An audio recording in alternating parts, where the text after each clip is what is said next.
এখানে একই সময়ে দেখা যাচ্ছে যে ইরাকের প্রেসিডেন্ট সাদ্দাম হোসেনকে ফাঁসিতে ঝুলানো হলো। তারপরে এখন ইরাক কারা শাসন করতেছে, যারা বুঝার তারা ঠিকই বুঝে যাবে যে এখন ইরাক কারা শাসন করতেছে। আফগানিস্তানের সাথে কি করা হলো, এবং ইরান এবং ইসরায়েলের যে সীমিত দ্বন্দ্ব, এটাতে আসলে কে ফায়দা পাচ্ছে, কারা উপকার নিচ্ছে, কারা ক্ষতিগ্রস্ত হচ্ছে, এগুলো আসলে অনেক প্রশ্ন। এগুলো ডিটেলস এবং ডাইরেক্ট অ্যান্সার দেওয়া যে কোনো সময় আমরা এই উত্তরগুলো দিতে গিয়ে ভুল করতে পারি। তো আল্লাহ সুবহানাহু ওয়া তাআলা আমাদেরকে সব বিষয়ে কথা বলতে হবে, সব বিষয়ে মন্তব্য করতে হবে। আমি সবই জানি। রাসূল সাল্লাল্লাহু আলাইহি ওয়াসাল্লাম বলেছেন, যখনই মানুষ কোনো গুনাহ করে নুকিতাত নুকতাতান সাউদা, তার অন্তরে কালো দাগ পড়ে। যদি তওবা করে কালো দাগ মিটে যায়, অন্তর সাদা ধবধবে স্বচ্ছ কাচের মতো, স্বচ্ছ পানির মতো।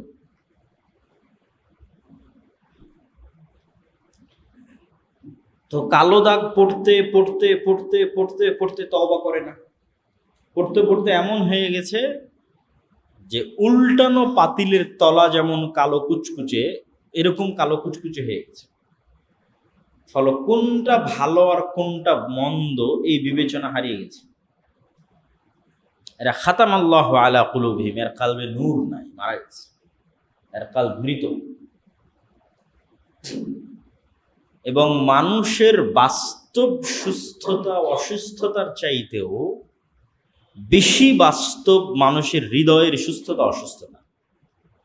মানে মানুষের শারীরিক সুস্থতা অসুস্থতা যত বাস্তব, আমরা দেখতে পাই জ্বর চলে এসেছে, অসুস্থ হয়ে গেলাম, সর্দি চলে এসেছে, অসুস্থ হয়ে গেলাম, এইটা যত বাস্তব, মানুষের হৃদয়ের সুস্থতা অসুস্থতা তার চেয়ে বেশি বাস্তব। এবং মানুষের শরীর যে সমস্ত কারণে সুস্থ এবং অসুস্থ হয়, ঠিক একই রকম কারণে মানুষের হৃদয় সুস্থ এবং অসুস্থ হয়। যেমন মানুষের শরীর কি কারণে অসুস্থ হতে পারে, বাহির থেকে যদি ভাইরাস ঢুকে অসুস্থ হয়ে যাবে, যেমন করোনা ভাইরাস, তখন ডাক্তার কি দিবে? অ্যান্টিবায়োটিক, ভাইরাসটাকে, ব্যাকটেরিয়াটাকে মারার জন্য। অথবা কেমনে অসুস্থ হবে? ভিটামিন প্রোটিন নাই, পুষ্টি নাই, অসুস্থ। বিভিন্ন রকমের ভিটামিন প্রোটিনের ঘাটতি, অথবা মাত্রাতিরিক্ত খাবার, ফ্যাটি লিভার, বিষাক্ত। ওই সেম জিনিসগুলো হৃদয়ের সাথে ঘটে।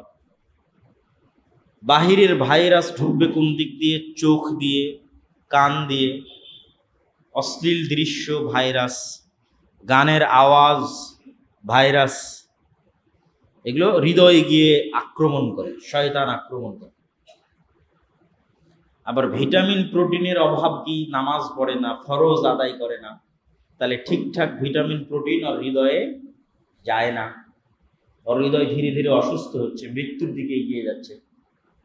ফরজ ছেড়ে দেওয়া মানে ভিটামিন প্রোটিনের অভাব, এটা ধীরে ধীরে মৃত্যুর দিকে ধাবিত হচ্ছে কাল। আর যে কোনো গুনাহ রিসিভ করা মানে চোখ দিয়ে হোক, কান দিয়ে হোক, রিসিভ করা মানে ভাইরাস, বিষাক্ত জিনিস রিসিভ করা। তো এই যে হৃদয়ের সুস্থতা অসুস্থতা এবং হৃদয়ের জীবিত এবং মৃত, এর মধ্যে মূল মানদণ্ড হচ্ছে নূর। আর পৃথিবীতে নূরের একমাত্র উৎস,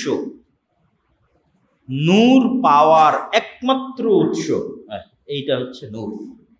নূর মিনাল্লাহ, আল্লাহর পক্ষ থেকে নূর, যেটা আল্লাহ সুবহানাহু তাআলা কোরআন মাজিদের মধ্যেও বলেছেন। যে আয়াতটা আমি আপনাদের সামনে তেলাওয়াত করতে পারি। আল্লাহ সুবহানাহু ওয়া তাআলা বলেন, ওয়া কাযালিকা আওহাইনা ইলাইকা রূহাম মিন আমরিনা মা কুনতা তাদরি মাল কিতাব ওয়ালাল ঈমান ওয়ালাকিন জাআলনাহু নূরান নাহদি বিহি মান নাশাউ মিন ইবাদিক ওয়া ইন্নাকা লাতাহদি ইলা সিরাতিম মুস্তাকিম। হে নবী, আমি আপনার উপরে নূর অবতীর্ণ করেছি। আপনি জানতেন না কিতাব কি, ঈমান কি।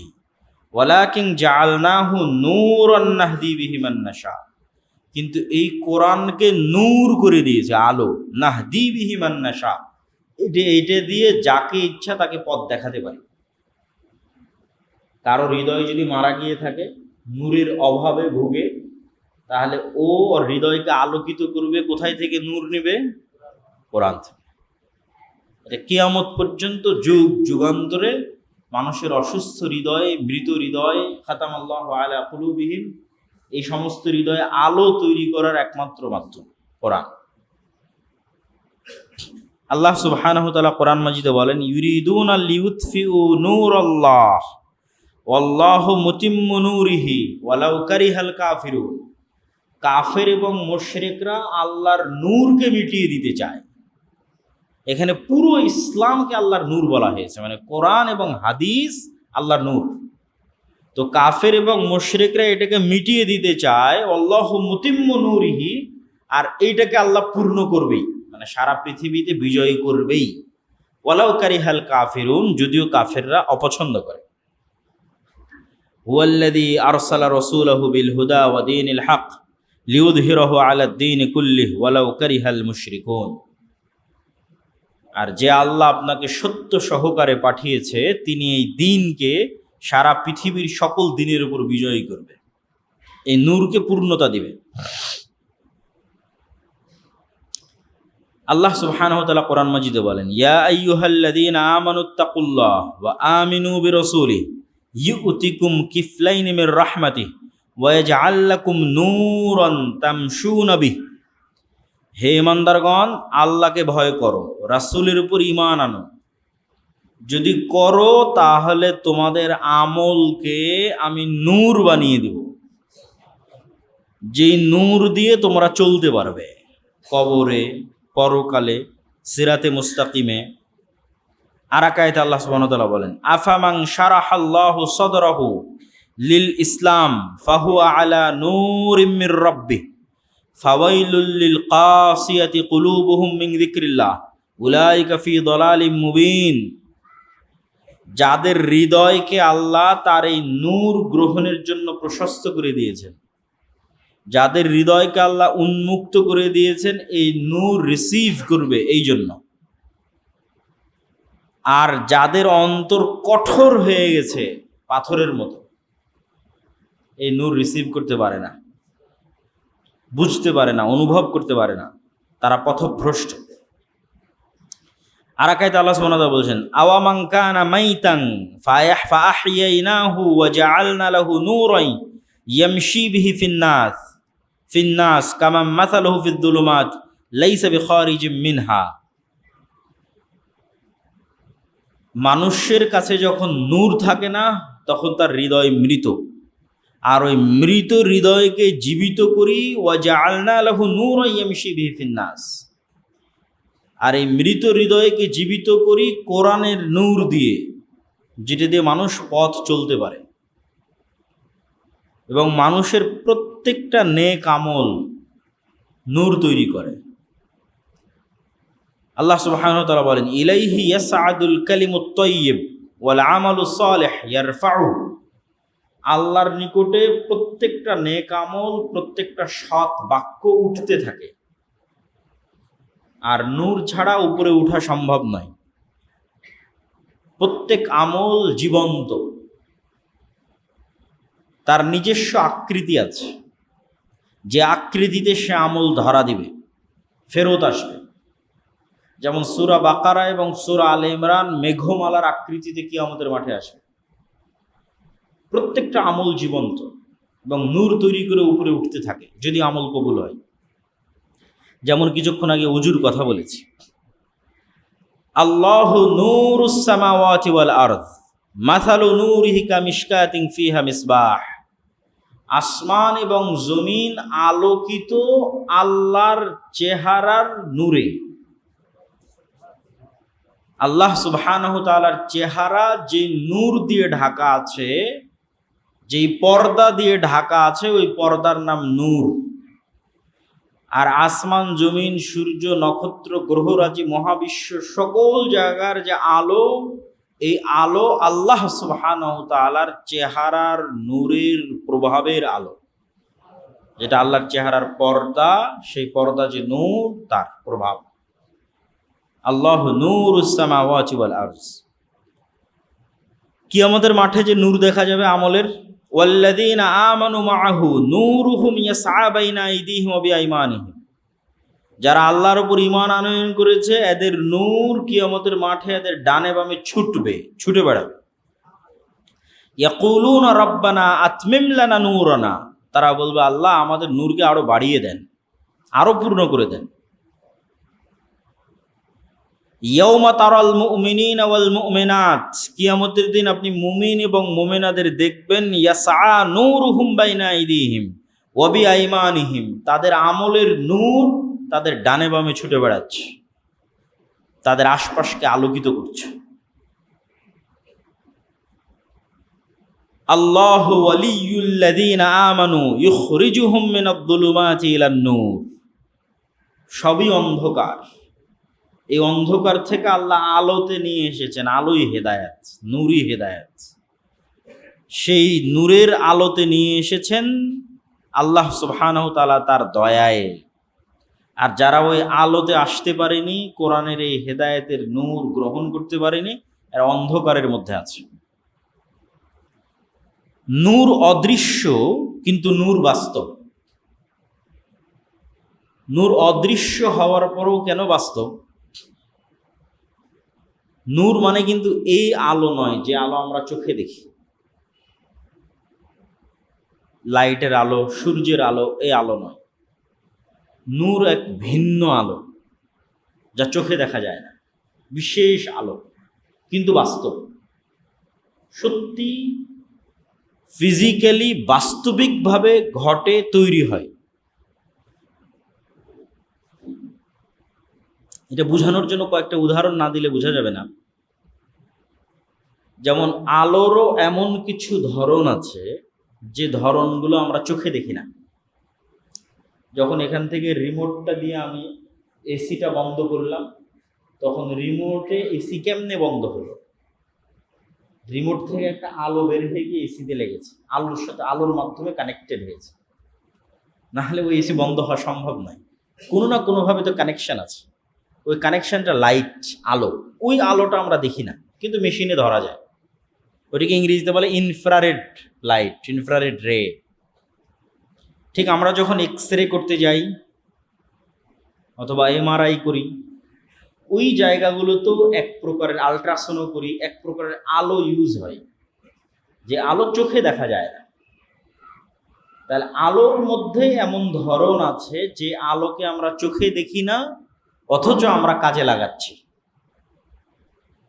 এই যে ক্যামেরাগুলোতে রেকর্ড হচ্ছে, আমরা মোবাইলে কথা বলতেছি, এই যে ডাটা ট্রান্সফার, এটা পুরোটাই আলোর টেকনোলজির উপর দাঁড়িয়ে আছে। আলোর যে তরঙ্গ, ওয়েভ, ওইটার মধ্যে দিয়ে ডাটা ট্রান্সফার হচ্ছে। আমার ছবি, ভিডিও চলে যাচ্ছে, আমার কথাও চলে যাচ্ছে। এই জন্য আলোর গতিতে যাচ্ছে, এই জন্য আলোর খুব গতিশীল, এই জন্য আমি বলা মাত্রই বলতেছি এখন, অথচ এই আওয়াজটা গিয়ে আমেরিকাতে বাজতেছে। যে লাইভ দেখতেছে আমেরিকায় বসে, আমেরিকায় বাজতেছে না আওয়াজ, এটা গেল কিভাবে? ওই আলোর মধ্যে দিয়ে ডাটা ট্রান্সফার হয়ে গেছে, লাইটের মধ্যে দিয়ে। এটা আল্লাহ যেই দিন পৃথিবী সৃষ্টি করেছে ওই দিন থেকেই হয়, মানুষ জানতো না, মানুষ এটা বের করতে পারেনি। কোরআনে তো এর চেয়ে ব্যতিক্রম ঘটনার কথা আছে। আমরা তো এখন ডাটা ট্রান্সফার করতেছি, বস্তু না। মানে এখনকার বিজ্ঞান যেটার উপর দাঁড়িয়ে আছে সেটা কি? ডাটা ট্রান্সফার, আওয়াজ, সাউন্ড, ভিডিও, পিকচার ট্রান্সফার। কিন্তু বস্তু, এটা এখন ইনস্ট্যান্ট এখান থেকে আমেরিকা চলে যাবে, এরকম কোনো টেকনোলজি আছে? নাই। কিন্তু পবিত্র কোরআনের মধ্যে সুলাইমান আলাইহিস সালাতু ওয়াস সালামের ঘটনায় কি আছে? বস্তু ট্রান্সফার, চোখের পলকে। যে আমি এখানে বসে আছি, আমাকে বিলকিসের সিংহাসন নিয়ে এসে দিতে হবে। ক্বালা ইফরিতুম মিনাল জিন, ইফরিত নামক একজন জিন বলল যে আপনি আপনার জায়গা থেকে, বসা থেকে উঠার পূর্বে নিয়ে আসবো। সুলাইমান আলাইহিস সালাম এটাতে রাজি হলেন না, এর চেয়ে দ্রুত লাগবে। তখন একজন ব্যক্তি, আল্লাহ যাকে জ্ঞান দিয়েছিল কিতাবের, কোরআনের আয়াতের অনুবাদ করতেছে, একজন ব্যক্তি যাকে আল্লাহ কিতাবের জ্ঞান দিয়েছিল, সে বলল আপনার চোখের পলক পড়ার পূর্বে বিলকিসের সিংহাসন এখানে উপস্থিত হয়ে যাবে। তো ওখানে মুফাসসিরিনে কেরাম লিখেছে যে উনি বিশেষ কোনো জিকির জানতেন, ইসমে আজম অথবা আল্লাহর ওহী সুলাইমান আলাইহিস সালাতু ওয়াস সালামের মাধ্যমে বিশেষ কোনো জিকির জানতেন, যেটার মাধ্যমে, এই জন্য এখনো বিজ্ঞান বলে যে পৃথিবীর সবচেয়ে পাওয়ারফুল টেকনোলজি হচ্ছে সাউন্ড টেকনোলজি, আওয়াজ দিয়ে কিছু করতে পারা। এই টেকনোলজি মানুষের হাতে নাই যে আমি আওয়াজ দিয়ে কিছু করে ফেলব, কিন্তু এটা সবচেয়ে পাওয়ারফুল। ওটা দিয়ে সম্ভব একটা বস্তুকে সেকেন্ডে ট্রান্সফার করা। আজ থেকে 100 বছর আগে মানুষের কাছে ডাটা ট্রান্সফার করা অসম্ভব ছিল, এখন তো হচ্ছে, সেকেন্ডে চলে যাচ্ছে। কিন্তু কোরআনে তার চেয়েও আগের অতি আজীব এবং আশ্চর্যজনক ঘটনা বর্ণনা করা আছে, যে মানুষ তার জ্ঞান দিয়ে বিলকিসের সিংহাসনকে ট্রান্সফার করেছে সেকেন্ডে। তো সাউন্ড টেকনোলজির সাথে কানেক্টেড রেখে একটা কথা বলে আবার সামনের দিকে আগাই, যে আওয়াজ সবচেয়ে পাওয়ারফুল, এটা সত্য। এই জন্য আওয়াজ সবচেয়ে পাওয়ারফুল যে সবাই যে কমন জিনিসটা বুঝে সেটা হচ্ছে আওয়াজ। এই মাইকও যেটা বুঝে সেটা আওয়াজ, এই কাঠের চেয়ারও যেটা বুঝে সেটা আওয়াজ, এই দেওয়ালও যেটা বুঝে সেটা আওয়াজ। ইসাব্বিহু লিল্লাহি মা ফিস সামাওয়াতি ওয়া মা ফিল আরদ, আসমান জমিন আর তার মধ্যে যা কিছু হচ্ছে সব আল্লাহর তাসবিহ পাঠ করতেছে। প্রত্যেকের তাসবিহ পাঠের আওয়াজ আছে, নিজস্ব আওয়াজ আছে, এবং প্রত্যেকেই নিজ নিজ সালাত জানে এবং নিজ নিজ তাসবিহ এবং জিকির জানে।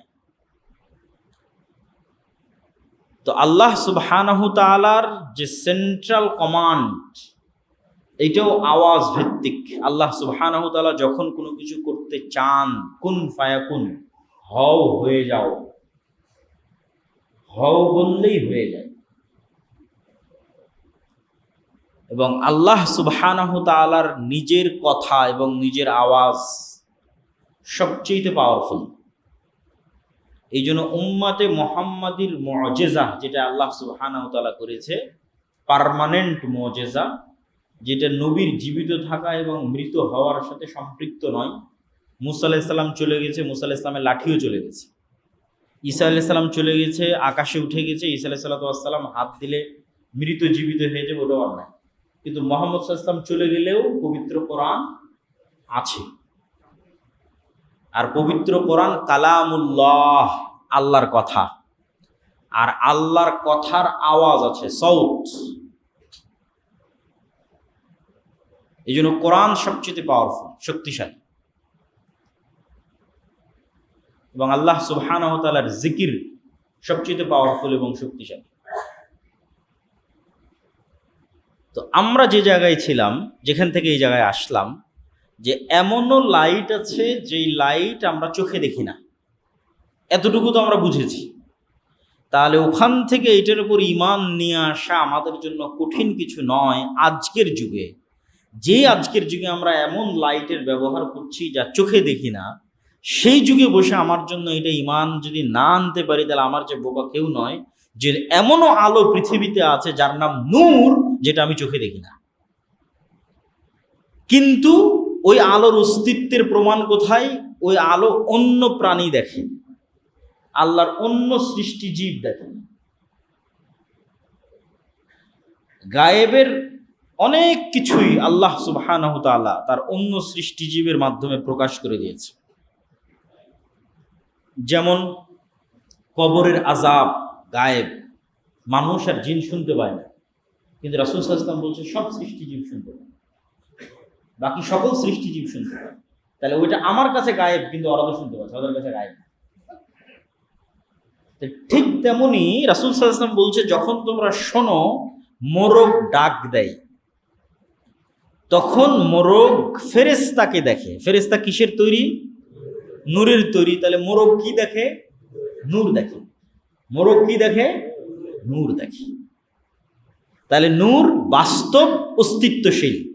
এটা এমনি একটা বাইবে আলোচনা করছি, হৃদয়ে নূর তৈরি হয়, আমল নূর তৈরি করে, এগুলো কোনো ফাও কথা নয়, আসলেই তৈরি করে। মানে এই আলোর জ্বলাটা যেমন বাস্তব, আমার এবং আপনার হৃদয়ে নূর আছে না নাই ওটা তেমন বাস্তব। তো এই নূর আমি দেখতে পাচ্ছি না, কারণ আমার কাছে গায়েব, কিন্তু আল্লাহর অনেক সৃষ্টিজীবীর কাছে এটা গায়েব নয়। শয়তানের আলো এক প্রকার আলো, যে আলো মানুষ দেখতে পায় না কিন্তু আল্লাহর অন্য সৃষ্টিজীব দেখতে পায়। যেমন কুকুরের ক্ষেত্রে বলা আছে, গাধার ক্ষেত্রে বলা আছে, রাসূল সাল্লাল্লাহু আলাইহি ওয়াসাল্লাম বলেছেন যে তারা শয়তানকে দেখতে পায়। এবং আল্লাহ সুবহানাহু তাআলার যত সৃষ্টিজীব আছে, সকল সৃষ্টিজীব কোনো সমস্যা, কি বলতেছে? হ্যাঁ,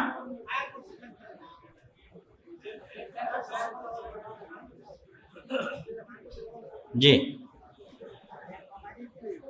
তো আল্লাহ সুবহানাহু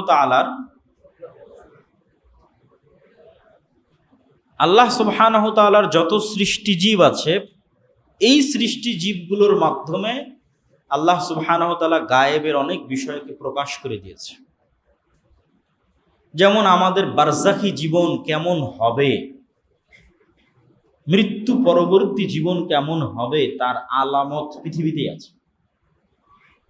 প্রত্যেক দিন রাতে যখন আমি ঘুমাই, তখন বারজাখি জগতের একটা অংশ আস্বাদন করি, একটা লেভেল দুনিয়াতে থাকতে অনুভব করি যে মরার পরের জগৎটা কেমন হতে পারে। সেটা হচ্ছে আমার ঘুমন্ত অবস্থা। এই জন্য বলি আল্লাহুম্মা বিইসমিকা আমুতু, আল্লাহ তোমার নামে মারা যাচ্ছে। আরবিতে কিন্তু ঘুমানোর আর একটা আরবি আছে, আনামু, ওটা ব্যবহার করা হয়। ডাইরেক্ট মরার কথা বলা আছে, আল্লাহ মরে যাচ্ছে। আর তোমার নামে পরের দিন সকালবেলা ঘুম থেকে জাগবো, আস্তাইকিজু না আহিয়া, মরা থেকে জীবিত হবো। এবং ঘুমের মধ্যে রূহ কবজ করার কথা কোরআন মাজিদে আছে। যাদের রূহ আল্লাহ চাই ফেরত দিয়ে দেয়, আর কারো রূহ আল্লাহ পার্মানেন্টলি রেখে নেয়, ও পার্মানেন্টলি মারা যায়। তাহলে দুনিয়াতে থেকে বারজাখি জীবনের স্বাদ আস্বাদন করার একটা উদাহরণ আমরাই প্রতিনিয়ত উপভোগ করতেছি। আল্লাহর সৃষ্টিজীবের মধ্যেও এরকম উদাহরণ আছে। শুঁয়ো পোকা নামে এক প্রকারের পোকা আছে,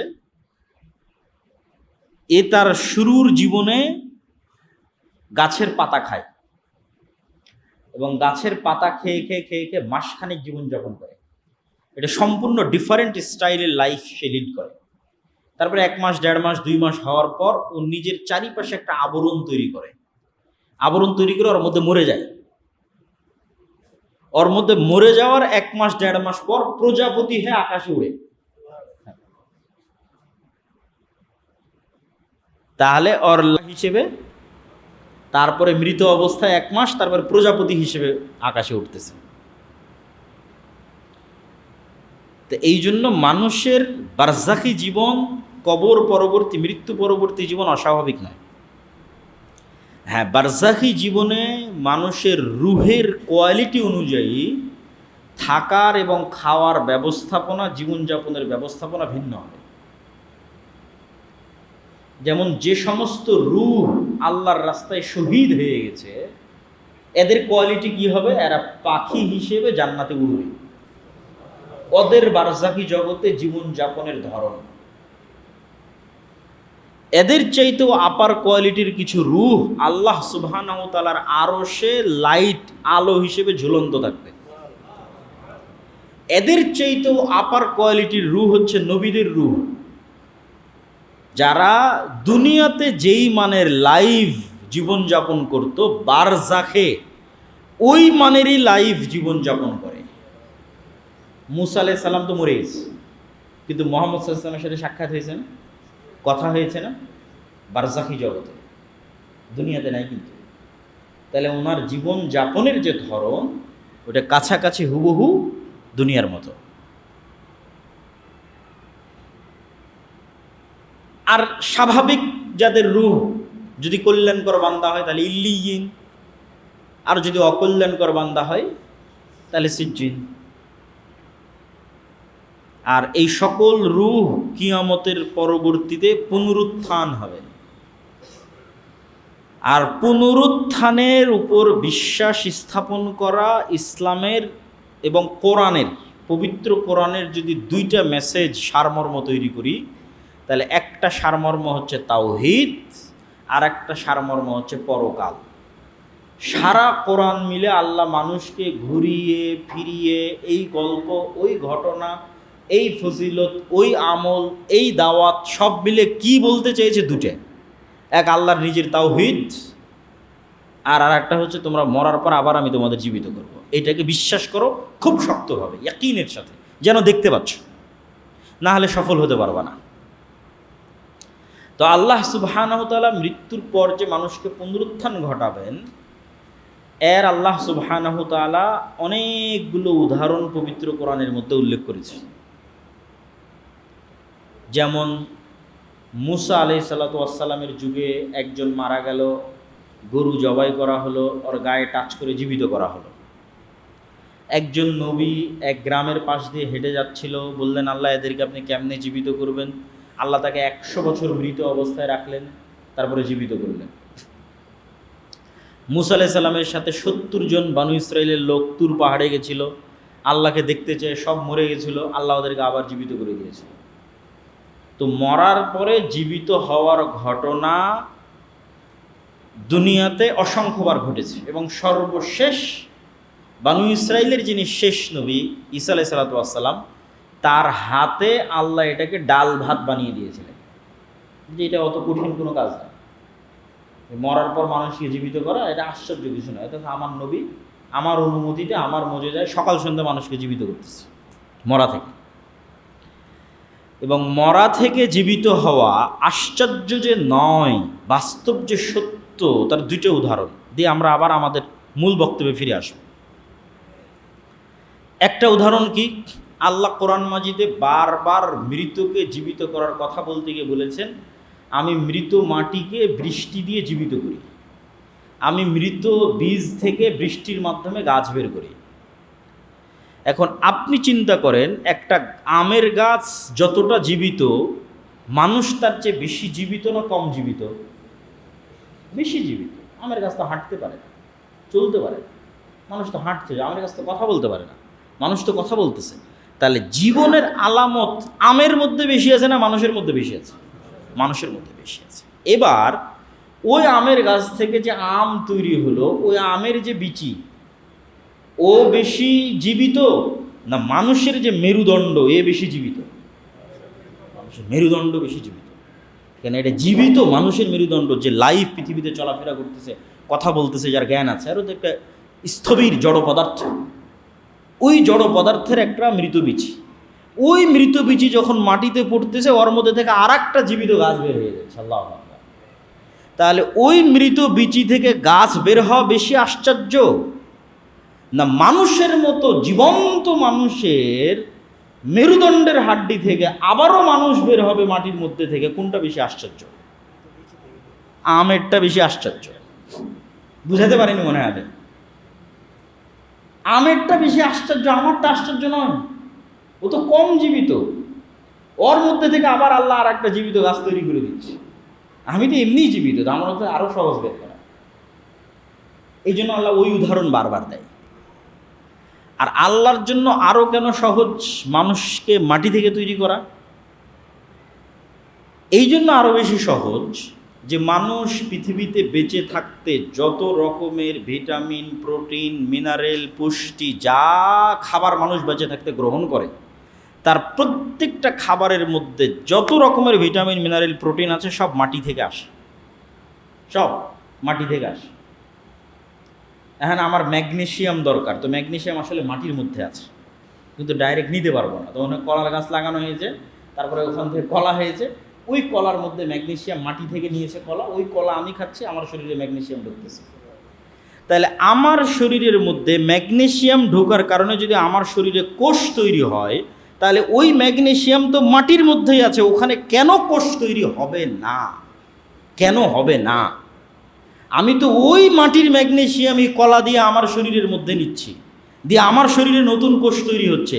এই ম্যাগনেসিয়াম তো মাটির মধ্যে আছে, তাহলে কেন মাটিতে কোষ তৈরি হবে না? মানুষের পুরো শরীরটাই মাটি থেকে নেওয়া ভিটামিন, প্রোটিন, মিনারেল, ম্যাগনেসিয়াম দিয়ে তৈরি।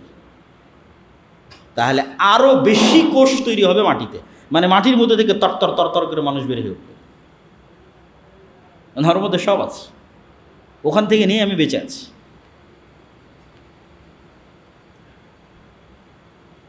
তা আমরা যে আলোচনায় ছিলাম, যে আলোচনা থেকে আলোচনায় আসলাম, যে নূর সত্য এবং নূর বাস্তব, যদিও আমরা আমাদের এই সচক্ষে দেখতে না পাই, কিন্তু এটির উপর ঈমান রাখতে হবে। আর এই নূরের পৃথিবীতে, বর্তমান পৃথিবীতে একমাত্র উৎস কি?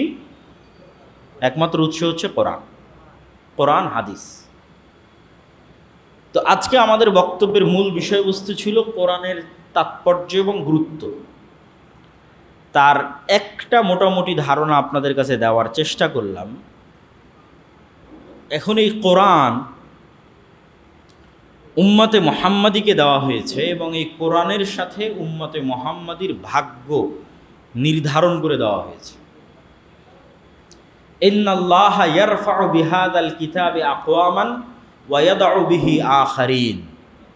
এই কিতাবের গুরুত্ব এবং মর্যাদা আমার এবং আপনার কাছে যা হবে, আমার এবং আপনার জাতিগত ভাগ্য তাই নির্ধারিত হবে পৃথিবীতে। এই কোরআন যদি আমার কাছে অবমূল্যায়িত হয়, তাহলে আমরা সারা পৃথিবীতে অবমূল্যায়িত হব। আপনি আমাদের ভাগ্য বুঝতে পারবেন কোরআনের মূল্য দেখে, অথবা আমাদের অবস্থা দেখে বুঝতে পারবেন আমাদের কাছে কোরআনের মূল্য।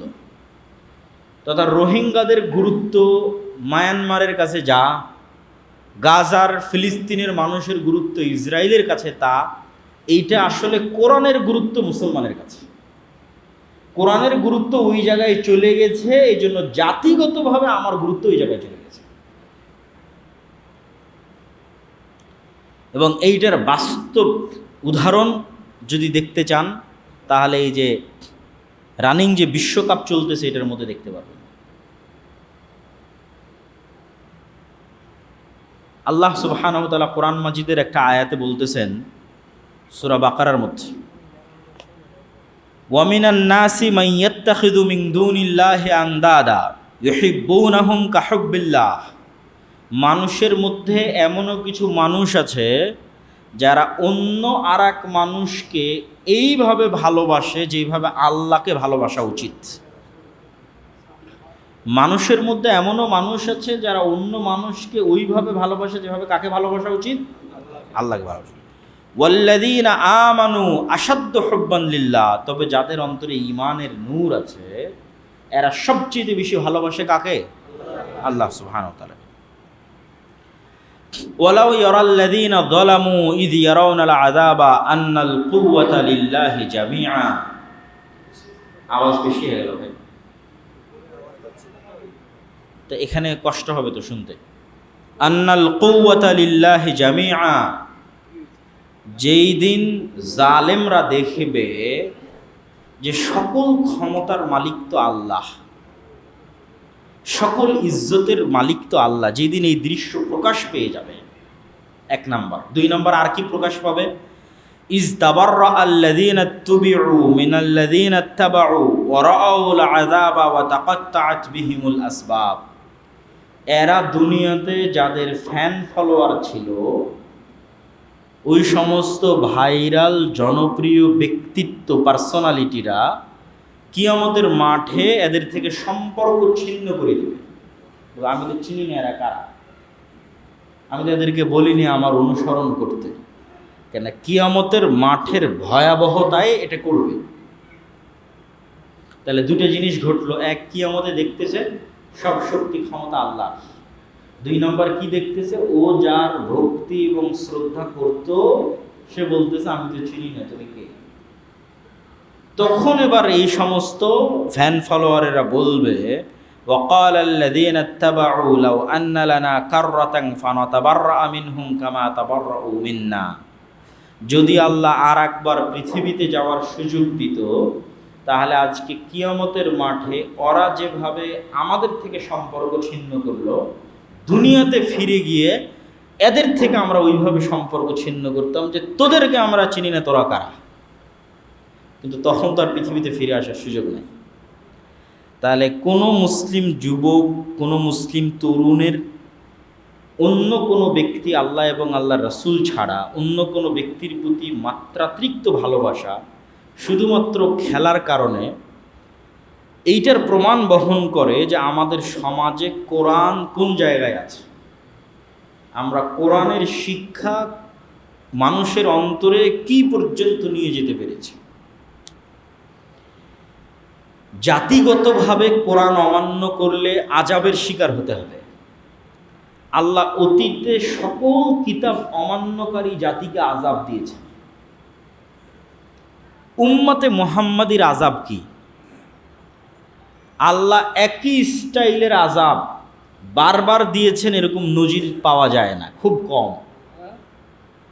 যেমন নূহ আলাইহিস সালামের কওমকে বন্যায় ডুবিয়ে মেরেছে, পরে আদ, সামুদ এদের কওমকে কিন্তু আর বন্যায় ডুবানো হয়নি। তাহলে আদ সামুদের কওমকে কিভাবে ধ্বংস করেছে? কাউকে বিকট আওয়াজ দিয়ে, আর কাউকে বিশাল ঝড়ো বাতাস দিয়ে। আসহাবুল ফিলকে কিভাবে ধ্বংস করেছে? আকাশ থেকে পাথর বর্ষণ করে। কওমে লুতকে কিভাবে ধ্বংস করেছে? পৃথিবী উল্টিয়ে। এই মাইকে আওয়াজ হচ্ছে না? হ্যাঁ, তাহলে কি এটা অন করা নাই নাকি?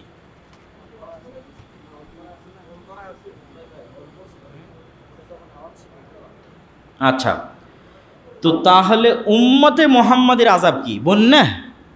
উম্মতে মুহাম্মাদের আযাব কি? শহর উল্টে যাওয়া, ভূমিধস, ভূমিকম্প? না, উম্মতে মুহাম্মাদের আযাবের ধরন ভিন্ন। সেটা কি? সেটা যে উম্মতে মুহাম্মাদির উপর ভিন্ন জাতিকে চাপিয়ে দেওয়া হবে। ফিলিস্তিনে, মায়ানমারে, বাংলাদেশেও ঘটতে পারে, বাগদাদে হালাকুখা চেঙ্গিস খানের সময় ঘটেছিল, স্পেনে ঘটেছে। ভিন্ন জাতি ওদের উপর শাসক হয়ে যাবে এবং ওদেরকে কুচুকাটা করবে। এইটা হলো উম্মতে মুহাম্মাদির কোরআন পরিত্যাগ করার শাস্তি, জাতিগত আযাব।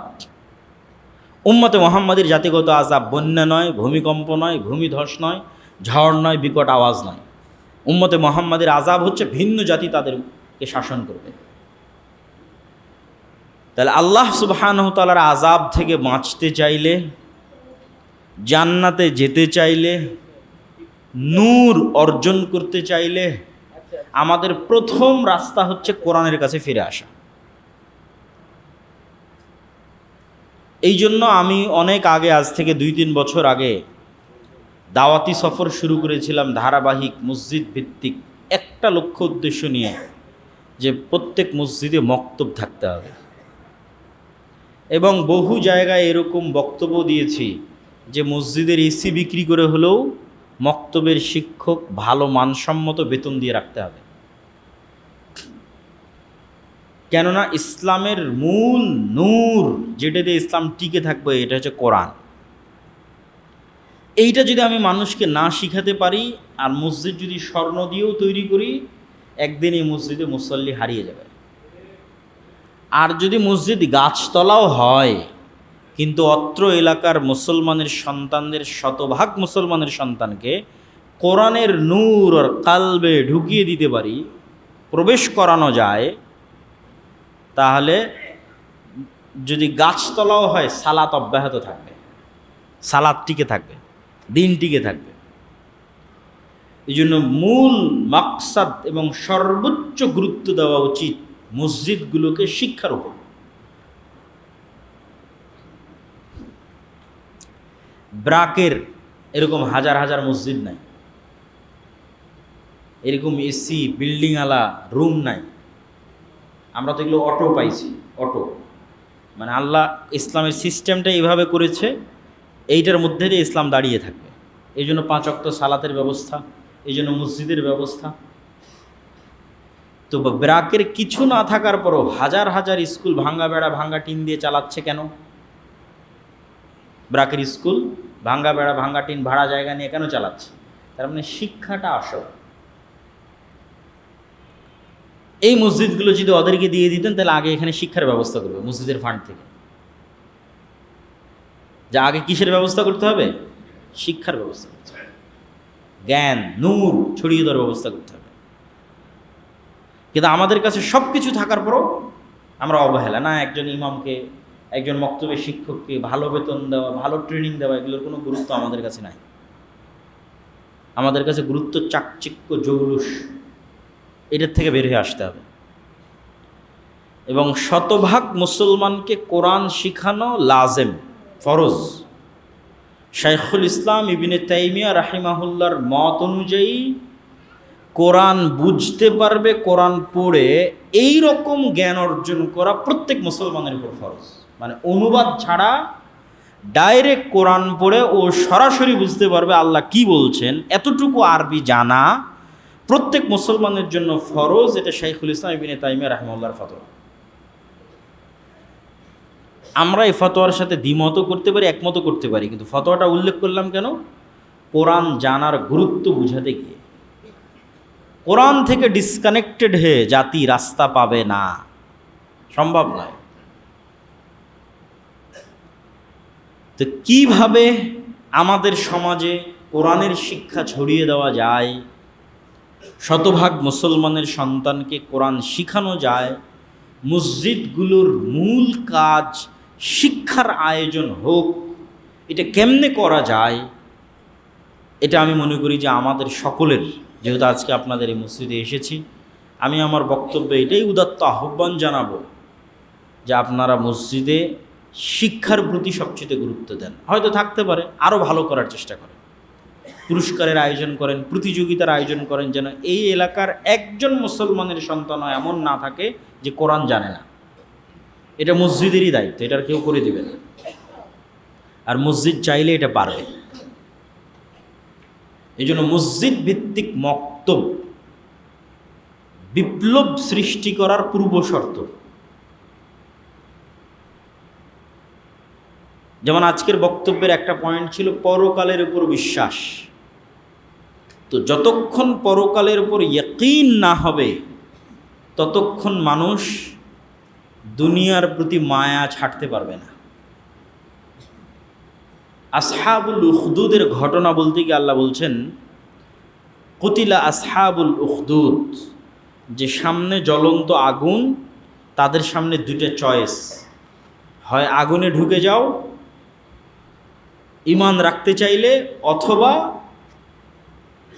আগুন থেকে মুক্ত হয়ে বাড়িতে যেতে পারো যদি ঈমান পরিত্যাগ করো। তাহলে আগুনে যদি প্রবেশ করতে চায় ঈমান রেখে, তো তারা সবাই আগুনে প্রবেশ করলো ঈমান রেখে। তো কেমনে সম্ভব একটা মানুষ আগুনের মধ্যে ঢুকে যাচ্ছে অথচ তার বাড়ি, এসি, ফ্রিজ, সুন্দর থাকার ব্যবস্থা, অল এভরিথিং সব আছে, কিন্তু ফিরে আসতেছে না? এটা তখনই সম্ভব যখন ওই আগুনের মধ্যে ঢোকা তার কাছে মৃত্যু নয়, তার কাছে জান্নাতে যাওয়ার ওসিলা। চিন্তা চেঞ্জ করে দিবে কোরআন। কোরআন আপনার পৃথিবীকে দেখার চিন্তাকে পরিবর্তন করে দিবে, যে এটা মৃত্যু নয়, এটা কি আল্লাহর সাথে সাক্ষাতের ওসিলা। তো তখন তো আরো আগ্রহের সাথে ঢুকবে যে এটা আমার কোথায় যাওয়ার ওসিলা? জান্নাতে যাওয়ার ওসিলা, এটা মৃত্যু নয়। ওই লেভেলের ইয়াকিন তৈরি করা ছাড়া কোশ্চিনকালেও জাতির মুক্তি আগেও হয়নি, ভবিষ্যতেও হবে না। এবং ওই লেভেলের ইয়াকিন কোরআনের শিক্ষার মাধ্যমেই সম্ভব, কোরআনের জ্ঞান ছড়িয়ে দেওয়ার মাধ্যমেই সম্ভব। নূর তৈরি করা, হৃদয়কে জীবিত রাখা, হৃদয়কে মরতে না দেওয়া। এবং এই নূরের আরেকটা বিষয় বলে আজকের বক্তব্য শেষ করব, সেটা হচ্ছে আমাদের নফসে, আমাদের রুহে, আমাদের কলবে দুইটা শক্তিকে অ্যাক্সেস দেওয়া আছে। যেমন এখনই আমি ভাইয়ের থেকে ওয়াইফাই পাসওয়ার্ড নিয়ে ওনার মোবাইলের ইন্টারনেট আমি এখানে ইউজ করতেছি হটস্পট দিয়ে অ্যাক্সেস, উনি আমাকে অ্যাক্সেস দিয়েছে।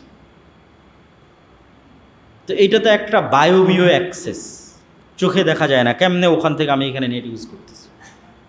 এটা যদি বাস্তব হয় তাহলে নিশ্চিত বিশ্বাস রাখেন আপনার কালবে দুইটা শক্তির অ্যাক্সেস দেওয়া আছে, একটা ফেরেশতা আর একটা শয়তান। এরা কোনো প্রকার মেসেজ আদান প্রদান ছাড়া, ফোন দেওয়া ছাড়া, কানে কথা বলা ছাড়া সরাসরি অন্তরে মেসেজ দিতে পারে।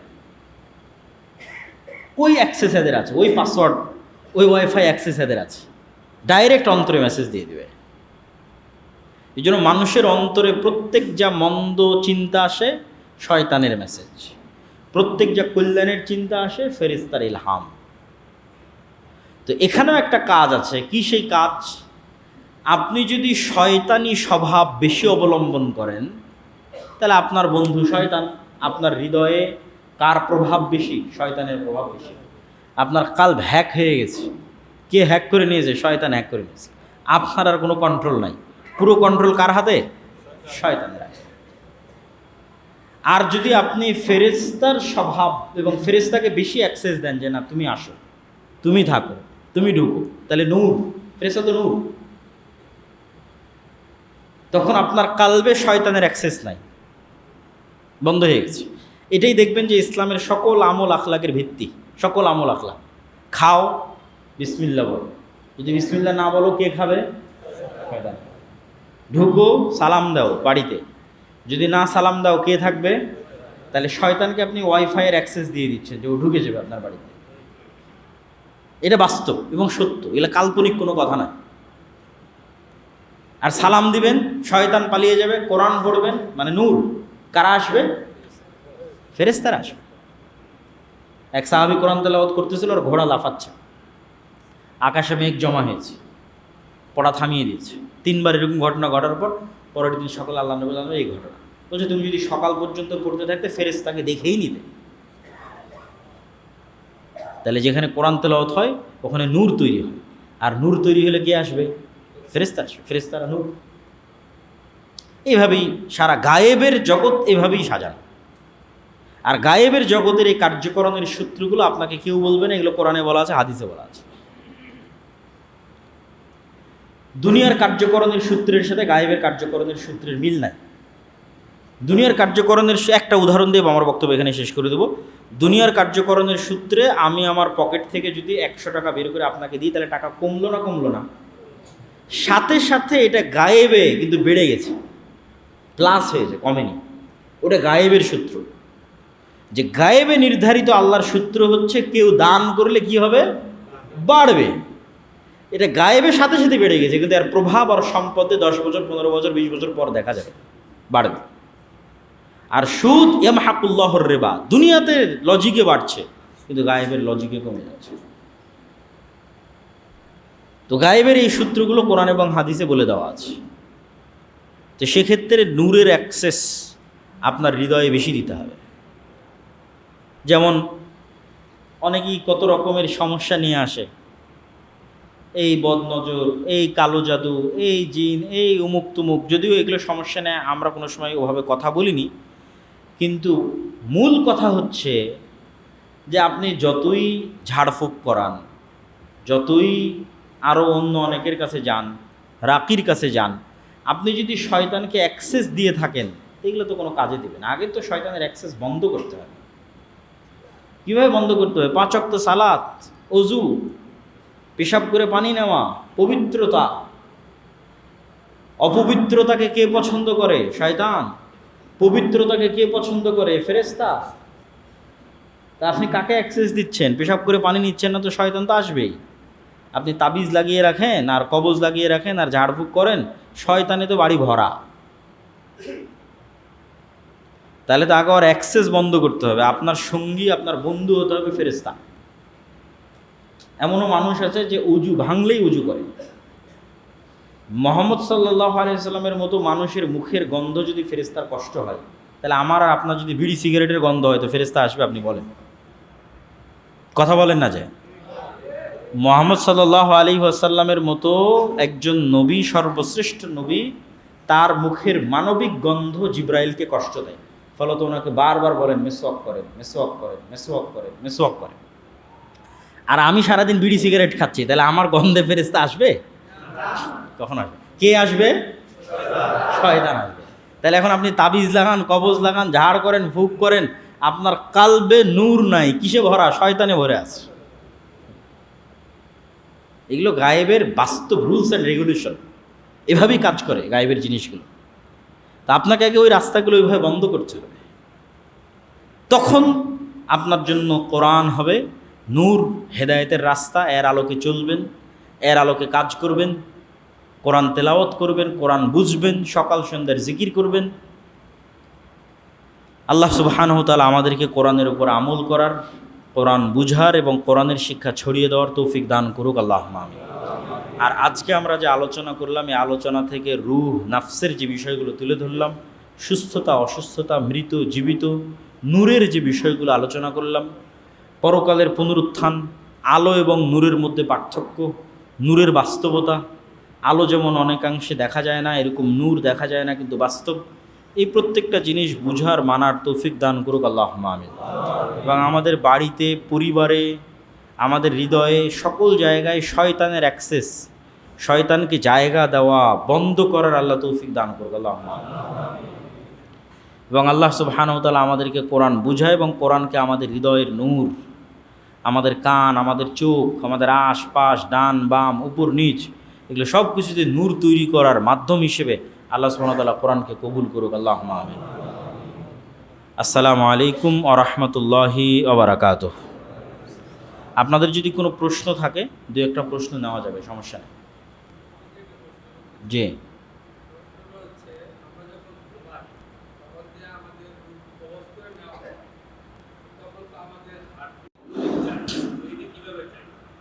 সুন্দর প্রশ্ন। তার আগে একটা জিনিস বলি, মক্তবের বিষয়টা বলেছি, আর একটা বলি মাসিক আল ইতিসাম। আমি নিয়মিত মাসিক আল ইতিসামে 3টে লেখা লিখি, একটা সম্পাদকীয়, একটা মিন্নাতুল বারি, আর একটা কোরআনের ধারাবাহিক ব্যাখ্যামূলক সারমর্ম লেখা। তো মাসিক আল ইতিসাম নিয়মিত যদি আপনাদের মসজিদে আসে, তাহলে এটা আপনাদের সাথে আমাদের যোগাযোগ এবং সম্পর্ক এবং দাওয়াত তৈরিতে আরও পরবর্তীতে ভূমিকা রাখবে ইনশাল্লাহ। আপনি যেটা বললেন যে আল্লাহ সুবহানাহু ওয়া তাআলা মানুষকে ঘুমের সময় রূহ কবজ করে নেয়, প্রথমে বুঝতে হবে রূহের কাজ কি। আমার হার্ট চলতেছে, আমার রক্ত সঞ্চালন হচ্ছে, কিন্তু মানুষের যেটা নিজের আত্মপরিচয়, মানুষের যেটা অনুভূতি, মানুষ দেখে, মানুষ শোনে, মানুষ স্বাদ নেয়, জিহ্বাতে স্বাদ নেয়, কানে শুনে, ভালোবাসে, রাগ করে, হিংসা করে, এই যে মানুষের নিজস্ব আত্মপরিচয়, আমি যে আব্দুল্লাহ, আমার সাথে যে আমার স্মৃতিগুলো রিলেটেড আছে, কানেক্টেড আছে, এগুলো সব রূহের সাথে সম্পৃক্ত। মনে করেন আপনি কোনো এক সময় বিজ্ঞানের উন্নতির যুগে গিয়ে আমার পুরো মেধা কপি পেস্ট করে আর একটা রোবটকে দিয়ে দিয়েছে, দিয়ে আমার মেধা অনুযায়ী রোবট কাজ করতেছে, কিন্তু ওই রোবটের মধ্যে আমার রূহ না থাকার কারণে আমার যে অনুভূতি, আমার যে ভালোবাসা, আমার যে স্মৃতি, এইটা ও কোনোদিন অর্জন করতে পারবে না। তাহলে এই জিনিসগুলো মূলত রূহের সাথে কানেক্টেড। আর বাকি যে জিনিসগুলো স্বাভাবিক শরীরের কার্যক্রম রূহের সাথে কানেক্টেড নয়। ফলত যতক্ষণ আমি জেগে আছি ততক্ষণ আসলে রূহ দিয়ে কাজ করতেছি, দেখতেছি, এটা আসলে মূলত দেখার যে অনুভূতিটা, এটা রূহ দিয়ে কাজ হচ্ছে। শ্রবণের যে অনুভূতিটা, এটা রূহ দিয়ে কাজ হচ্ছে। যখন আমি ঘুমাই তখন এগুলো সব বন্ধ হয়ে যায়, মানে আমার রূহের যেগুলো মৌলিক কাজ সেগুলো সব বন্ধ হয়ে গেছে। আমার শরীর ফিজিক্যালি চলতে পারে, কিন্তু রূহ দিয়ে আমি যে মৌলিক কাজগুলো করি, দেখা, শোনা, অনুভূতি, চিন্তা, এগুলো সব বন্ধ হয়ে গেছে। তো ওইটা সম্পূর্ণরূপে মৃত নয়, আল্লাহ সুবহানাহু ওয়া তাআলা ভালো জানেন, কিন্তু একটা লেভেল পর্যন্ত আল্লাহ রূহকে নিয়ে নেন এবং রূহের সাথে শরীরের একটা ন্যূনতম সম্পর্ক বজায় থাকে। আল্লাহ সুবহানাহু ওয়া তাআলা চাইলে যখন আবার মানুষ জেগে ওঠে এবং তার ষষ্ঠ ইন্দ্রিয় সজাগ হয়ে যায়, তখন এই ষষ্ঠ ইন্দ্রিয়ের কাজই রূহের কাজ।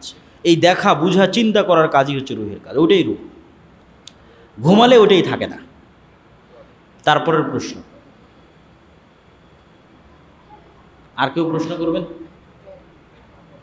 ও হাতে একটা দিয়েছেন, শহীদ মিনারে ফুল দেওয়া, এগুলো প্রশ্ন তো আপনারা জানেন, এগুলো তো আমাদের বক্তব্য দিতে দিতে শায়েখ আব্দুর রাজ্জাক বিন ইউসুফের শক্ত বক্তব্য আছে, তারপরেও যদি জিজ্ঞেস করেন তাহলে কি উত্তর দেব?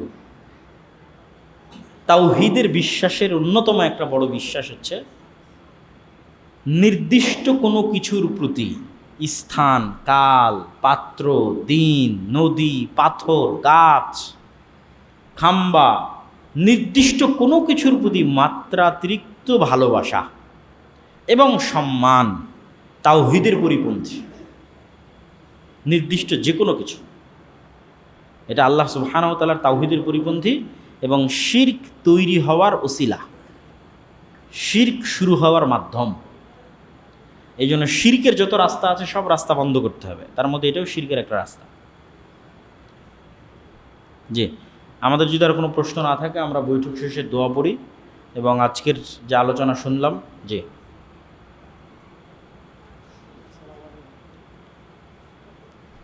আমাদের দেশে দেখা যায় যখন যে কোনো সরকার ক্ষমতা থাকে, তারা ভালো করুক আর মন্দ করুক, তাদের বিরোধী করে যারা থাকে সাধারণ আমাদের মধ্যে তারা একটা নিন্দা এবং পছন্দ করে। কিন্তু তাদের জন্য যদি কোনো দোয়া চাওয়া যায় আর দোয়া চায়, তাহলে কি দোয়া করা যাবে না? কি দোয়া চাইতে পারে? ধরেন বর্তমান সরকার তারা যদি আজকে আমাদের পূর্বে আমাদের ইমাম সরকার বলছিলেন তারা যতক্ষণ ভালো কাজ করে ততক্ষণ তারা ক্ষমতা থাকে, যখন ইসলামের বিরোধী তখন তারা আলাদা করতে নামে ওইভাবে যদি কেউ মারা যায়। না না না, আমি বলি দোয়ার ভাষাটা ওইভাবে না। দোয়ার ভাষাটা হবে এরকম যে আল্লাহুম্মা ওয়াফফিক উলাতা আমরিল মুসলিমিন লিমা তুহিব্বু ওয়া তারদা। ভাষাটা ওইভাবে না, ভাষাটা এইভাবে, তবে হে আল্লাহ মুসলমানদের যারা দায়িত্বশীল তাদেরকে ওই কাজ করার তৌফিক দেন যেই কাজ আপনি ভালোবাসেন, যেই কাজ আপনি পছন্দ করেন। দোয়াটা হবে এটা। দোয়াটা এটা নয় যে ও হ্যাঁ ওর ক্ষমতা আল্লাহ এতদিন রাখুক অমুক দিন, এটা না। ক্ষমতায় যেই আসুক তার জন্য দোয়া কী হবে, তাকে যেন আল্লাহ ওই কাজ করার তৌফিক দেয় যে কাজে ইসলাম, মুসলমান এবং আল্লাহর সন্তুষ্টি আছে, আর ওই কাজ থেকে যেন আল্লাহ তাকে বেঁচে থাকার তৌফিক দেয় যে কাজে ইসলাম, মুসলমান এবং আল্লাহর সন্তুষ্টি আছে। এই দোয়াটা করা যায় এবং এই দোয়া করা উচিত, সেটা সবার জন্য, সকল দেশের সকল মুসলিম শাসকের জন্য এই দোয়া করা যাবে। যদি কোনো নেতা মারা যায়, জি, মৃত্যুর পরে যদি তার জন্য দোয়া চায়, তারপরে তাকে দোয়া করা হবে। একজন মানুষকে কাফের সাব্যস্ত না করা পর্যন্ত একটা হচ্ছে সম্মানের দোয়া, যেমন আলেম ওলামার নামের শেষে আমরা যুক্ত করি রহিমাহুল্লাহ, সাহাবীদের নামের শেষে যুক্ত করি রাদিয়াল্লাহু তাআলা আনহু। এইরকম সম্মানের দোয়া যদি আবার এমন কারোর জন্য হয় যে ফাসেক, তাহলে সমাজে ভুল মেসেজ যায় যে একজন ফাসেক মানুষের এত সম্মান, তাহলে পাপ কাজ না করেই বা কি, বা করেই বা কি, এটা একটা ভুল মেসেজ যায়। স্বাভাবিক যে কোনো মুসলমানের জন্য যে দোয়া, সম্মানের নয়, স্বাভাবিক যে দোয়া, এই দোয়া যদি কারো কাফের হওয়ার প্রমাণ না পাওয়া যায় তার জন্য করা যাবে। যে আল্লাহ তুমি দুনিয়ার সকল মুমিন মুসলিম নর নারী পুরুষকে ক্ষমা করে দাও, স্বাভাবিক। এই রকম দোয়ার মধ্যে যে কেউ আসতে পারে। কিন্তু সম্মানের দোয়া যেটা সাহাবীদের জন্য রাদিয়াল্লাহু তাআলা আনহু, আলেম ওলামাদের জন্য করেছে রাহিমাহুল্লাহ রাহমাতুল্লাহি আলাইহি, নবীদের জন্য করেছে আলাইহিস সালাতু ওয়াস সালাম, এই দোয়া এইরকম নিশ্চিত সম্মানিত তাকওয়াবান পরহেজগার ব্যক্তি ছাড়া অন্যদের জন্য করা যাবে না। ওই কোনো একজন দাঁড়িয়েছিলেন,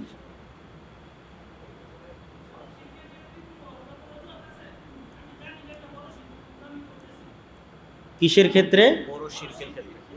হ্যাঁ, বড় শিরকের ক্ষেত্রে কি আছে?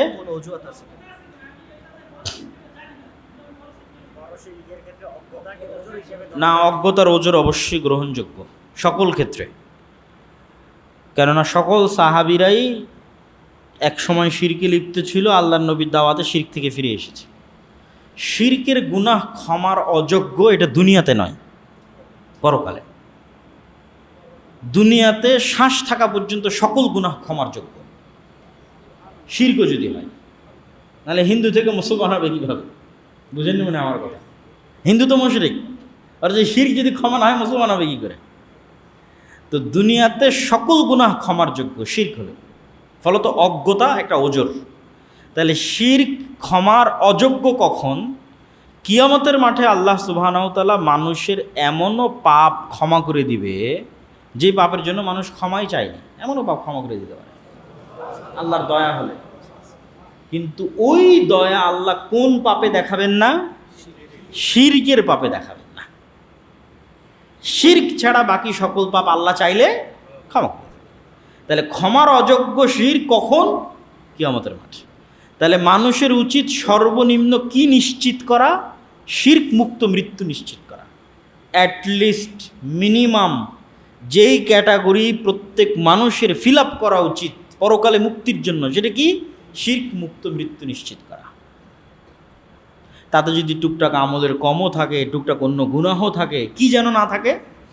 শিরক যেন না থাকে, এটা সর্বনিম্ন।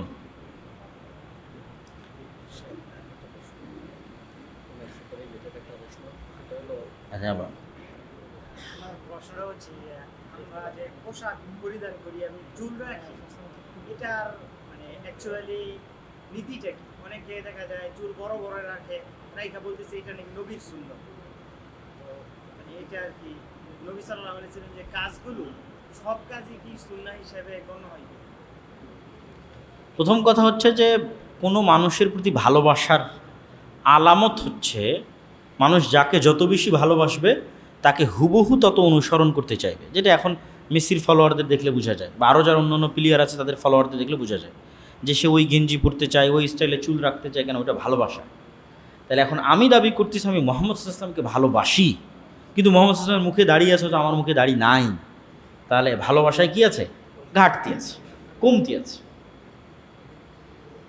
এইটা হলো প্রথম মূল সেন্স, যে আমরা হুবহু রাসূল সাল্লাল্লাহু আলাইহি ওয়াসাল্লামের তার লাইফ স্টাইল, তার জীবনযাপন, তার খাওয়া, তার থাকা যত বেশি অনুকরণ করা যায় এটা ভালো। এখন একটা মাত্রা আছে যে যেটা করাই লাগবে, সেটা হচ্ছে ফরজ। আর একটা মাত্রা আছে যেটা না করলে কোনো গুনাহ নাই। সেগুলোর মধ্যে অনেকে, যেমন মাথায় হয়তো টুপি দিয়েছে, এটা যদি কেউ না দেয় তাহলে গুনাহ নাই। আমরা হয়তো পাঞ্জাবি পরেছি, কেউ হয়তো জুব্বা পরেছে, জুব্বা যদি কেউ না পরে গুনাহ নাই। সর্বনিম্ন কি রক্ষা করতে হবে? সতর। ঢিলে ঢালা পোশাক, সতর ঢাকা থাকতে হবে, সেটা এখন যে পোশাক দিয়েই হোক। তো এই যেরকম কিছু জিনিস আছে যেগুলোর ক্ষেত্রে কি নাই? গুনাহ নাই। কিন্তু কারো ভালোবাসার সর্বোচ্চ মাত্রার আলামত হিসেবে, মানদণ্ড হিসেবে নির্ধারিত হবে সে কত বেশি আল্লাহ রাসূলকে অনুসরণ করতে পারছে। দিনে রাতে 12 রাকাত সুন্নাত সালাত কেউ যদি না আদায় করে গুনাহ নাই। রাতের তাহাজ্জুদের সালাত কেউ যদি না আদায় করে গুনাহ নাই। সকাল সন্ধ্যার জিকির কেউ যদি না করে গুনাহ নাই। উঠতে ফিরতে যত জিকির আছে, মসজিদে ঢুকতে, মসজিদে বের হতে, টয়লেটে প্রবেশ হতে, টয়লেট থেকে বের হতে, গাড়িতে উঠতে, বাড়িতে ঢুকতে, এগুলো একটার সাথেও না করলে যে গুনাহ হবে, কবিরা গুনাহ, এরকম না। কিন্তু এগুলো প্রত্যেকটা আল্লাহর নবীর সুন্নাহ, লাইফ স্টাইল। তা আমি কত বেশি রাসূল সাল্লাল্লাহু আলাইহি ওয়াসাল্লামকে অনুসরণ করতে পারছি তার এগুলো মানদণ্ড। এবং যে যত বেশি রাসূল সাল্লাল্লাহু আলাইহি ওয়াসাল্লাম অনুসরণ করতে পারবে সে তত বেশি নেকি অর্জন করবে, কিয়ামতের মাঠে তার কাছে থাকবে, জান্নাতে তার কাছে থাকবে ইনশাআল্লাহ। ওই প্রশ্ন যে ওটার সাথে রিলেটেড সেটা নিতে চাচ্ছেন, একটু আলোচনা কোনটা শুনুন। হচ্ছে যে দুটো শিরিক সম্পর্কে জানা যায় যে আনুগত্যের শিরিক আর হচ্ছে ভালোবাসার শিরিক। তো এই শিরিকের ক্ষেত্রে আমরা যে বর্তমানে বিভিন্ন মানে পাবলিক ফিগার বা সেলিব্রিটি আছে তাদেরকে অনুসরণ করি, তাদের ফ্যান ফলোয়ার হই, তাদেরকে ভালোবাসি, তো এটা কি ওই আনুগত্যের শিরিক বা ভালোবাসার শিরিকের মধ্যে যেতে পারে? এটা সরাসরি শিরক বলা যাবে না, কেননা শিরকের লেভেল তার মুখ থেকে, তার কার্যক্রম থেকে প্রকাশ পেতে হবে। এমনি একজনকে ভালোবাসলো, ভালোবাসে কিছু অনুসরণ করলো, এটাকে আমরা নিন্দা জানাই। এটাকে আমরা রাসূল সাল্লাল্লাহু আলাইহি এই রকমের ভালোবাসা আল্লাহ নবীর সাথে থাকতে হবে, তার অনুসরণ হতে হবে, অন্য কারো নয়। এগুলো বিভিন্ন অ্যাঙ্গেলে আমরা উৎসাহ দিতে পারি, কিন্তু সরাসরি এটা করলেই সে মুশরিক হয়ে গেল এটা বলা যাবে না। ওর ওই মাত্রার লেভেলটা মুশরিকের পর্যায়ে কি না, এটা তার কথা এবং আচার আচরণে বোঝা যায়। কোন ক্ষেত্রে গেলে সেটা আনুগত্যের শিরিক হিসেবে গণ্য হবে? যখন সে ওই কাজগুলো করতে গিয়ে ইসলামের বিধিবিধানকে লঙ্ঘন করবে। যেমন খেলা আছে, খেলা চলতেছে, এর মধ্যে সালাতের সময় হয়েছে, সে সালাত বাদ দিয়েও খেলা দেখতেছে, কথার কথা বলতেছে। কোনো একটা বিষয় ইসলাম হারাম, কিন্তু তার ওই নির্দিষ্ট ফ্যান ফলোয়ার এটা করেছে, তারপরও সে করবে। তো এই জিনিসগুলো যখন দেখা যাবে তখন বোঝা যাবে যে না, এটা কোন লেভেলে চলে যাচ্ছে, আনুগত্যের শিরক বা ভালোবাসার যে শিরক সেই লেভেলগুলোর দিকে পৌঁছে যাচ্ছে। এটা তার কাজ এবং তার কথায় প্রমাণিত হবে, সরাসরি ডাইরেক্ট বলা যাবে না।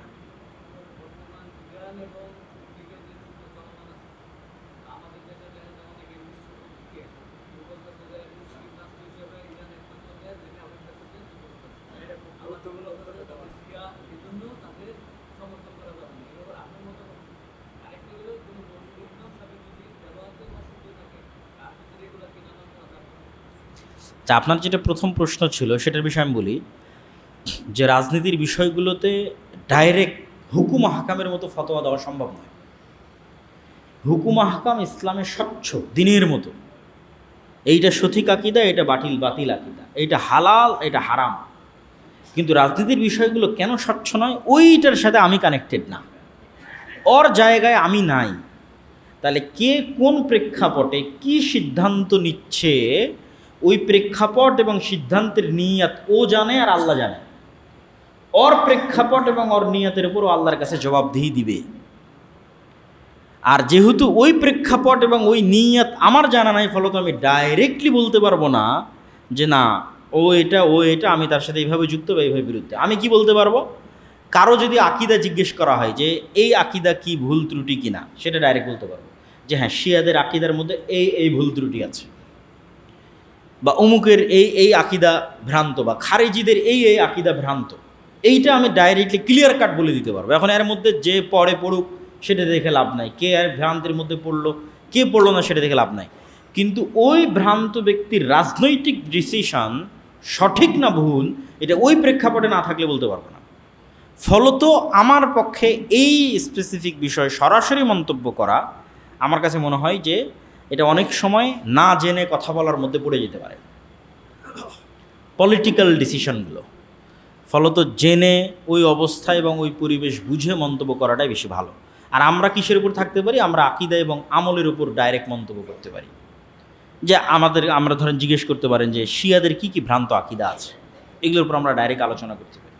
কোন কোন লেভেলের ভ্রান্তি থাকলে একজন শিয়া কাফের হয়ে যেতে পারে, যেমন সাহাবিদেরকে গালিগালাজ করা, এইটা এমন একটা লেভেল যেটা ক্রস করলে মানুষ কী হয়ে যায়, কাফের হয়ে যায়।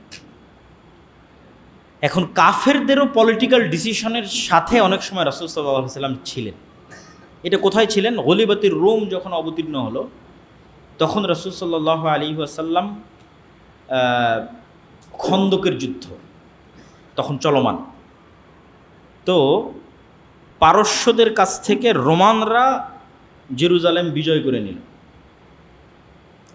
তো প্রথম যখন পারস্যরা রোমানদের কাছ থেকে জেরুজালেম নিয়েছিল তখন মক্কার মুশরিকরা খুশি হয়েছিল, আর রাসূল সাল্লাল্লাহু আলাইহি ওয়াসাল্লাম কষ্ট পেয়েছিলেন।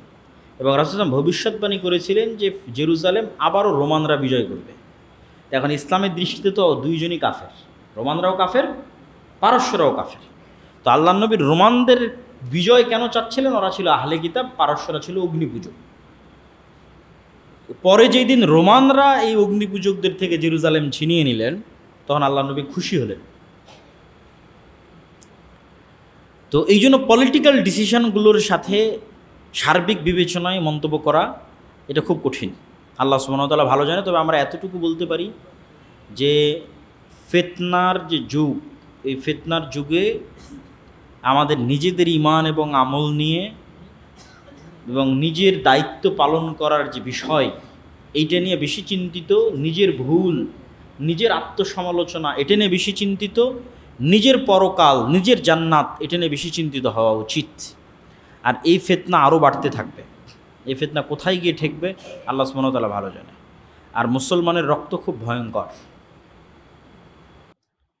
এখানে একই সময়ে দেখা যাচ্ছে যে ইরাকের প্রেসিডেন্ট সাদ্দাম হোসেনকে ফাঁসিতে ঝুলানো হলো, তারপরে এখন ইরাক কারা শাসন করতেছে, যারা বুঝার তারা ঠিকই বুঝে যাবে যে এখন ইরাক কারা শাসন করতেছে।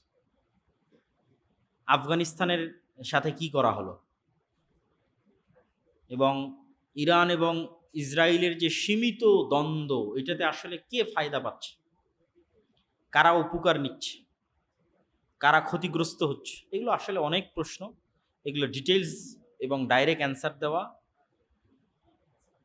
যে কোনো সময় আমরা এই উত্তরগুলো দিতে গিয়ে ভুল করতে পারি। তো আল্লাহ সুবহানাহু ওয়া তাআলা আমাদেরকে সব বিষয়ে কথা বলতে হবে, সব বিষয়ে মন্তব্য করতে হবে, আমি সবই জানি এরকম চিন্তা চেতনা এবং এরকম মন মানসিকতা থেকে বের আসার তৌফিক দান করুক। আমাদের সালাফরা অসংখ্য প্রশ্নের উত্তরে বলতেন যে না, আমি এই প্রশ্নের উত্তর জানি না, সবই যে আমাকে জানতে হবে, সব প্রশ্নের উত্তর যে আমাকে দিতে হবে, এটা জরুরি নয়। মুহররমের রোজা একটি রাখলে বেশি সওয়াব নাকি দুইটা রাখলে, এ নিয়ে মানুষের মাঝে বিতর্ক দেখা যায়। মুহররমের সিয়াম মূলত একটা, যেই দিনে মুসা আলাইহিস সালাতু ওয়াস সালাম নাজাত পেয়েছিলেন, কিন্তু আমরা এই সিয়ামটা রাখতেছি কার কথায়? রাসূল সাল্লাল্লাহু আলাইহি সাল্লামের কথায়। উনি না বললে এটা আমাদের শরীয়তের অন্তর্ভুক্ত হতো না? হতো না? হতো না। মুহাম্মদ সাল্লাল্লাহু আলাইহি ওয়াসাল্লাম যদি না বলতো, এটা কি আমার শরীয়তের অন্তর্ভুক্ত হতো? হতো না। তাহলে মুহাম্মদ সাল্লাল্লাহু আলাইহি ওয়াসাল্লামের বলার কারণেই মুহররমের সিয়াম ফজিলতপূর্ণ। এখন ওই মুহাম্মদ সাল্লাল্লাহু আলাইহি ওয়াসাল্লামই বলেছেন যে এর একদিন আগে অথবা একদিন পরে তোমরা আরেকটা সিয়াম যুক্ত করে নিও। তাহলে তার বলার কারণে যদি আমি আশুরা মুহররমের সিয়াম পালন করি, তাহলে আমাকে কয়টা পালন করতে হবে? দুইটাই পালন করতে হবে। এটাই তো। ঠিক আছে, আমাদের সময় অনেক লম্বা হয়ে গেল, আমরা তোমাকে দিব। আমরা বৈঠক শেষের দোয়া পড়ি, দিচ্ছি, পার্সোনালের উত্তর দিচ্ছি। সুবহানাকা আল্লাহুম্মা বিহামদিকা আশহাদু আল্লা ইলাহা ইল্লা আনতা আস্তাগফিরুকা ওয়া আতুবু ইলাইক। আসসালামু আলাইকুম ওয়া রাহমাতুল্লাহি ওয়া বারাকাতুহু।